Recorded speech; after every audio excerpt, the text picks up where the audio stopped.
అందరికీ నమస్కారం. నా పేరు ప్రసాద్ చికిల్శెట్టి. తిరుమల తిరుపతి దేవస్థానం లడ్డు, మన తిరుమల వెంకన్న స్వామి ప్రసాదం లడ్డు కల్తీ అంశం మీద గత 2 రోజుల క్రితం సిట్ దర్యాప్తు నివేదికను కోర్టుకు సమర్పించింది. గత 5 ఏళ్ల వైసీపీ పాలనలో 68 లక్షల కేజీల నెయ్యిని కొన్నారు. బోలేబాబా డైరీ నుంచి, ఇంకో డైరీ నుంచి, టీటీడీ బోర్డు సభ్యుడు, ఆ పాలక మండలి, అది మొత్తం కల్తీ నెయ్యి అని చెప్పేసి గతంలోనే పవన్ కళ్యాణ్ గారు చెప్పడం జరిగింది. ఇప్పుడు దానికి ఆధారాలుగా ఆయన చెప్పిన ఏవైతే ఆరోపణలు చేశారో అవన్నీ నిజం అని ఈరోజు సిట్ ధృవీకరించి కోర్టుకు సమర్పించింది. అయితే ఈ క్రమంలో వైసీపీ వాళ్ళు అనేక ఆరోపణలు, ఎదురుదాడులు చేస్తున్నారు అబద్ధాల అసత్యాలతో. వాటి గురించి కూడా ఈ వీడియోలో మాట్లాడుకుందాము. దీనికి సంబంధించి జాతీయ మీడియాలో వచ్చిన ఒక వార్తని మీకు చూపిస్తాను. మన జాతి మీడియాలు, కుల మీడియాలు, లోకల్ మీడియాలు అంటే మనకు తెలుసు కదా, వార్త ఏదైనా వాళ్ళకి కావాల్సిన విధంగా వాళ్ళు చెప్పుకుంటారు. సో వీటిని మినహాయించి జాతీయ స్థాయి మీడియాలో ఈ వార్త ఏ విధంగా వచ్చిందో చూద్దాం ఒకసారి. Its final charge sheet in Tirumala's Laddu ghee adulteration case after a 15-month investigation. The charge sheet names 36 accused, including the directors of Bole Baba Organic Dairy, identified as the main hub producing that fake ghee, along with former TDD officials, suppliers and traders. The SIT alleges that nearly 68 lakh kgs of adulterated ghee made using palm oil and chemical additives entered the TDD supply chain between 2019 and 2024, involving transactions worth about 250 crores. The case which sparked 2019 నుండి 2024 మధ్యలో 68 లక్షల కిలోల కల్తీ నెయ్యిని టీటీడీకి సరఫరా చేశారు. దానికి సంబంధించి 250 కోట్ల కుంభకోణం జరిగింది. 36 మంది టీటీడీ పాలక మండలి సభ్యులు కానీ, టీటీడీ ఉద్యోగులు కానీ కేసులో ఉన్నారు అనేది ఆ వీడియో యొక్క సారాంశం. గతంలో పవన్ కళ్యాణ్ గారు స్పష్టంగా చెప్పారు. దానికి సంబంధించి ఆయన కూడా పరిహార దీక్ష కూడా చేయడం జరిగింది. ఈ క్రమంలో వైసీపీ నుండి వాళ్ళు వేస్తున్న ప్రశ్న ఏంటంటే, ఆ వైసీపీ పార్టీలో ఎలా ఉంటారంటే, ఈ భూమండలంలో మనిషిగా బతకడానికి అర్హత లేని వాళ్ళంతా అక్కడే వస్తారు. వాళ్ళకి బుద్ధి, బుర్ర, పాడు ఏముండదు. జగన్మోహన్ రెడ్డి ఒక ఏ విధంగా ఎటువంటి వ్యక్తో అటువంటి వ్యక్తి కింద వాళ్ళు కూడా వాళ్ళ వాదనలన్నీ చాలా వింతగా ఉంటాయి. ఇప్పుడు వైసీపీ చేసిన వాదన ఏంటంటే, సిట్ ఇచ్చిన నివేదికలో ఆ నెయ్యి అని పిలుస్తున్న పదార్థం ఏమైతే ఉందో దానిలో జంతువుల కొవ్వు లేదు అని సిట్ చెప్పింది. కాబట్టి పవన్ కళ్యాణ్ క్షమాపణ చెప్పాలి. పవన్ కళ్యాణ్ హిందువుల మనోభావాలతో ఆయన ఆడుకున్నాడు, మనోభావాలు గాయపరిచాడు. అందులో ఆ లడ్డు నెయ్యి అని పిలుస్తున్న నెయ్యిలో కొవ్వు ఉందని చెప్పేసి పవన్ కళ్యాణ్ గారు ఆరోపణలు చేశారు. ఇప్పుడు లేదని సిట్ చెప్పిందని చెప్పేసి వీళ్ళు ఎదురుదాడి చేస్తున్నారు. ఎంత ఇంగితం లేని మాటలంటివన్నీ కూడా.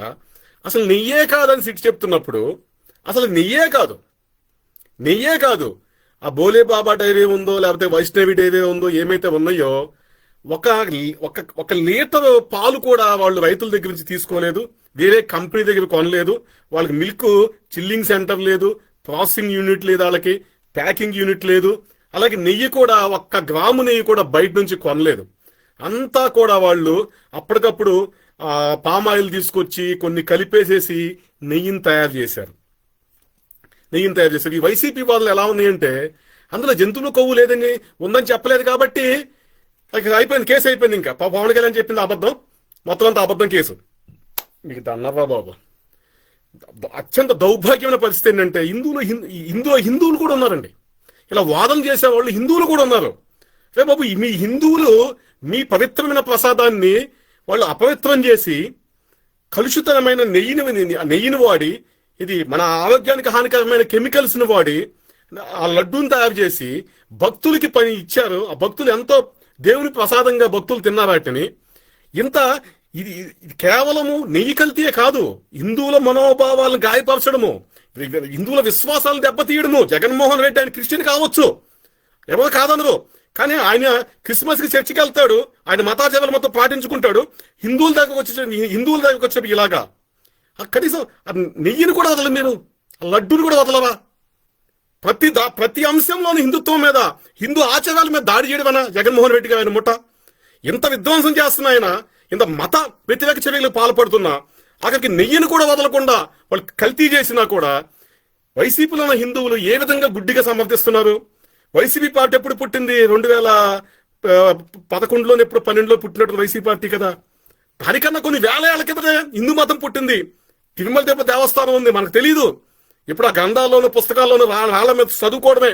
ఓకే, ఇప్పుడు గుడి కట్టారా, ఇప్పుడు ఈ కాలంలో ఇది కట్టారా, దీనికన్నా ముందే ఉందని చెప్పేసి.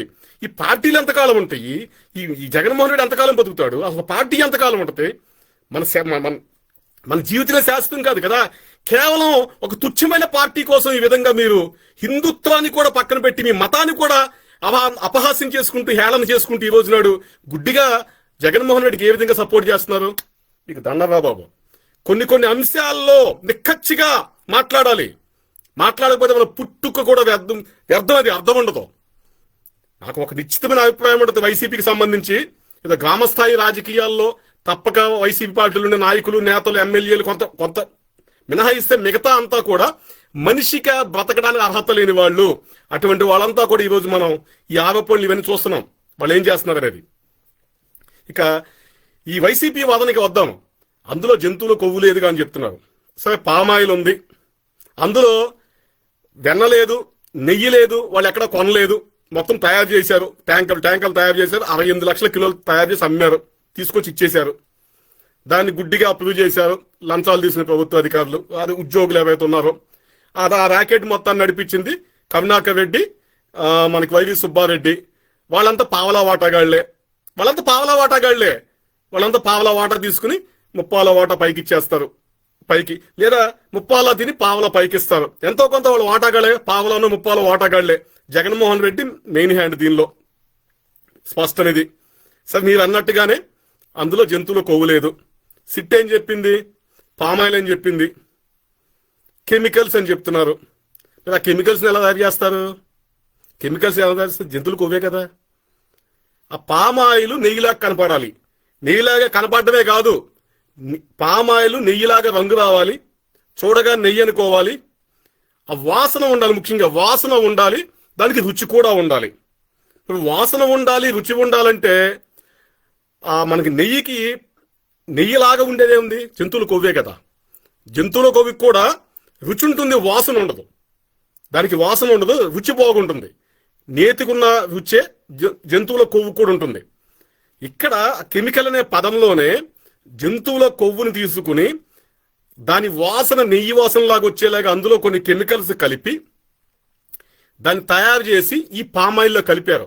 అందుకే సిట్ ఏమనంటే మొత్తం అన్ని కలిపేసి కెమికల్స్ అని చెప్పి ఒక పదం వాడేశారు. కెమికల్స్ అంతే ఇంకది. అందులో ఏ విధంగా తయారు చేశారు, ఏమేమి వాడారో చెప్పకుండా కెమికల్స్, ఈ పామాయిల్ న్యాచురల్ ప్రోడక్ట్, సహజ సిద్ధంగా వచ్చే దొరికేదో మనకి బహిరంగ మార్కెట్లో కొనుక్కోవచ్చు. ఎన్ని లక్షల కేజీలను మనం కొనుక్కోవచ్చు పామాయిల్. బహిరంగ మార్కెట్లో పామాయిల్ కొన్నారు, ఇటు జంతువుల కొవ్వు కొన్నారు. పంది కొవ్వు కావచ్చు, పంది కొవ్వు, ఆవు కొవ్వు, గేదె కొవ్వు, దున్న కొవ్వు, ఏదో ఒకటి మొత్తం టాలో అంటారు కదా, బీఫ్ టాలో లేకపోతే పోర్క్ టాలో, మొత్తం ఇదంతా కొనుక్కున్నారు. ఈ కొనుక్కున్న తర్వాత దానికి రుచి ఉంటుంది సహజంగానే. ఆ రుచి తర్వాత దానికి వాసన రావాలి. ఆ వాసన రావడానికి ఒక కెమికల్ రియాక్షన్ జరిపి కెమికల్స్ అందులో కలిపారు. మొత్తం ఈ రెండు కలిపేసేసి ఆ కల్తీ నెయ్యిని తీసుకెళ్లి తిరుమల తిరుపతి దేవస్థానానికి సరఫరా చేశారు. ఇక్కడ కెమికల్స్ అంటే కెమికల్సే కాదు, అందులో ఉంది కూడా కొవ్వులే ఉన్నాయి. ఆ కొవ్వులకి వాసన రావడానికి వీళ్ళు కెమికల్ రియాక్షన్ జరిపారు, రుచి పెరగడానికి, చూడగానే నెయ్యిలాగే కనపడడానికి. ఇది మొత్తం చరిత్ర. ఈ వైసీపీ వాళ్ళకి దండరాసానే. ఏం పుట్టుకల మెయ్యే ఒక మనిషి పుట్టిన తర్వాత ఏంటి ఈ పనులేంటి? సరే, ఇప్పుడు పార్టీలు పక్కన పెడదాం, హిందువులు కానివాళ్ళని పక్కన పెడదాం. హిందువులకి ఏం పోయే కాలం వచ్చింది? వైసీపీ పార్టీలో ఉండి హిందువులకి ఏం పోయే కాలం వచ్చింది? జరిగిందేంటి అక్కడ? జరిగిందేంటి? అసలు తిరుమల లడ్డూని మనం ఎంత పవిత్రంగా చూస్తామో, ఇంటికి తీసుకెళ్లి పూజ చేసి, పూజ కూడా మామూలు కాదు, స్నానాలు చేసి, మళ్ళీ ఇంటికి వెళ్ళిన తర్వాత స్నానాలు చేసి, తల స్నానాలు చేసి, పూజ చేసి, చుట్టుపక్కల అందరూ కూడా తిరుపతి ప్రసాదం పంచుతాం కదా మనం. ఎంత పవిత్రంగా మనం చూసే ప్రసాదాన్ని ఈ రోజు నాడు జగన్మోహన్ రెడ్డి ఈ విధంగా చేశాడు అంటే దాన్ని మీరు గుడ్డిగా సమర్థిస్తున్నారు అంటే ఎంతకన్నా నేను మాట్లాడలేనే ఉంటాను. ఎందుకని ఏమైందంటే మాట తడబడుతుంది. మళ్ళీ ఎందుకు లేనిపోయిన ఇవన్నీ కూడా మళ్ళీ యూట్యూబ్లో వాళ్ళు చెప్తున్నారు, అన్న కొంచెం పదాలు కొంచెం అన్నా మాకు పడిపోతున్నాయి రిస్ట్రిక్షన్స్ అంటున్నారు. ఫేస్బుక్లో నాకు కూడా పడుతుంది రిస్ట్రిక్షన్స్. మీ రాజకీయాలు చేసుకోండి. మీరు రోడ్లో తింటారు, ఆఖరికి ఏదంటారు ఆడుదాం అందరం అని చెప్పేసి క్రికెట్ కిట్లో తిన్నారు, గార్డుల్లో కూడా తిన్నారు, జగన్మోహన్ రెడ్డి బొమ్మలు వేసుకున్నారు. సరే మీ సాగు సత్యం, మీ సత్యం మీరు కాదంటలేదు. ఆఖరికి తిరుమల తిరుపతి దేవస్థానం దగ్గర కూడా, లడ్డూ దగ్గర కూడా, నెయ్యి దగ్గర కూడా మీరు వదలకపోతే దీనికి అంతే ఎక్కడ? ఆది అంతం ఎక్కడ? దీనికి ఇంకా మీకు జగన్మోహన్ రెడ్డి గారు క్రిస్మస్ చక్కగా చర్చికి వెళ్తాడు, భార్యతో సహా వెళ్తాడు. ఏ రోజు కూడా భార్యతో సహా గుడికి రాడాయన. ఇది పెళ్ళాం సచ్చిన మొండోళ్ళలాగా ఒక్కడే వెళ్తాడు. ఇది ముఖ్యమంత్రి హోదాలో తలని ఇవ్వాల్సిన పట్టు వస్త్రాలకు కూడా, తలంబ్రాలకు కూడా ముఖ్యమంత్రి హోదాలో భార్యతో వెళ్లాల్సిన స్థానంలో ఉండి కూడా పెళ్ళాం సచ్చిన మొండోళ్ళలాగా ఒక్కడే వెళ్తాడు. అక్కడ హిందుత్వం మీద దాడి చేస్తాడు. ఈ ఎవరు మాట్లాడరు. ఈరోజు లడ్డూల దగ్గర కూడా దాడి చేశాడు. ఎవరు మాట్లాడరు. వీరంతా హిందువులు, పెద్ద బాబో హిందుత్వానికి పెద్ద ప్రతినిధులు, మళ్ళీ పెద్ద ప్రతినిధులు. మరి హిందుత్వం పేరు చెప్పుకుని పవన్ కళ్యాణ్ గారి మీద ఈరోజు దాడి చేస్తున్నారు. పవన్ కళ్యాణ్ అంట మనోభావాలు దెబ్బతీశారంట. సిట్టి చెప్పిందే పవన్ కళ్యాణ్ గారు చెప్పారు. సిట్టి ఇప్పుడు చెప్పింది పవన్ కళ్యాణ్ గారు ఎప్పుడో సంవత్సరం క్రితం చెప్పేశారు. సిట్టి ఇప్పుడు వచ్చింది, దానికన్నా ముందే చెప్పేశారు. ఆయన ఒక నాయకుడు, ఒక పార్టీ అధినేత, ఒక నాయకుడు అంటే సాధారణ విషయమా? సమాచారం తెలియకుండా ఉంటుందనుకుంటున్నారా? సమాచారం అంతా కూడా సిట్టి చెప్పింది ఆయన చెప్పారు. ఆయన కొవ్వు అన్నారు, సిట్టి కెమికల్ అంది. ఆ కెమికల్లో ఉండేది అదే. ఇప్పుడు మీరు సెంటు కొంటారు, జాస్మిన్ అంటే మనకేంటది మల్లెపూల వాసన అంటారు సెంటుకి. ఆ సెంట్లో మల్లెపూల వాసన అంటే ఎక్కడి నుంచి వస్తుంది? మల్లెపూల నుంచి తీసిన ఎసెన్సే కలుపుతారు కదా దానిలో. మల్లెపూల నుంచి ఎసెన్స్, అనేక రకాల పూల ఎసెన్స్ కలిపి ఆ ఫ్లేవర్ డామినేషన్ కోసం మల్లెపూలతో కొంచెం ఎక్కువేసి ఒక సెంట్ తయారు చేస్తారు. ఒకటి గులాబీ పువ్వు సెంట్ అంటారు, ఒకటి రోజ్మేరీ అంటారు. ఇక్కడ పేరు సెంటే అందులో కలిపేది అయ్యే ఉంటాయి కదా. ఇది అంతే, పేరు కెమికల్సే. ఆ మిక్సింగ్ అంతా కూడా అయ్యే కదా వచ్చింది. అయినా మీకు చెప్పిన మీరు అంటారు కదా, చెవిటోడు ముందు శంఖం ఊదినట్టుగా ఉంటుంది. మీరంతా కూడా అన్ఫిట్ టు లివ్ బ్యాచ్. అంతా ఇక్కడ unfit to live as humans me batch అంతా కూడా. మరి అటువంటి వాళ్ళకి ఏం చెప్తామో చెప్పలేము ఇంక మేము. మీ మురికి వాదనలు, లేఖి వాదనలు, ఇంగితం లేని వాదనలు. బాబోయ్, ఎక్కడైనా ప్రపంచంలో ఎవడైనా కల్తీలు జరిగితే ప్రపంచంలో జరుగుతూ ఉంటాయి. ఒక 10%, 20% చేస్తూ ఉంటారు. ఒక 800 గ్రాములు నెయ్యి తీసుకొచ్చి ఒక 200 గ్రాములు డాల్డానో లేకపోతే పామాయిలో కలుపుతారు. మామూలుగా ఉంటే నీళ్ళలో కూడా, పాలలో నీళ్లు కలుపుతారు. అది కొంచెం ఇవి కొంచెం జరుగుతూ ఉంటాయి. కామన్గా జరుగుతాయి అన్నీ కూడా. ఎక్కడైనా మరీ దరిద్రులు ఉన్నారంటే ఈసాగం కలుపుతారు. మరీ సన్నాసులు ఉన్నారంటే ఈ నికృష్ట పెదవులో మొత్తం కల్తీనే, ఇంకేమీ లేదు. మొత్తం కల్తీనే, ఇంకా మొత్తం